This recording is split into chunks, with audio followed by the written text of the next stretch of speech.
প্রথম সন্তান যদি কন্যা হয় ওই ঘরে বরকত দেয় কে? কিন্তু আমরা অনেকে কন্যা হলে খুশি হতে চাই না, আছে না নাই?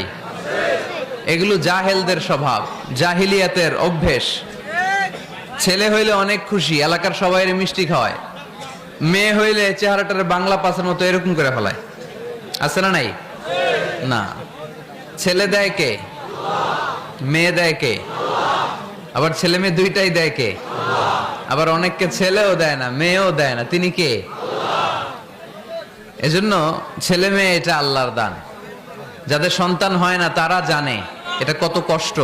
অনেকে আমাকে পার্সোনালি বলে, দোয়া চাই হুজুর, 15 বছর বিয়ে করেছি, সন্তান হয় না, দোয়া করবেন। দোয়া করি এদের জন্য, এদের অন্তরে অনেক জ্বালা। একটা মেয়ের জীবনের সবচেয়ে বড় পাওয়া, সে মা ডাক শুনবে।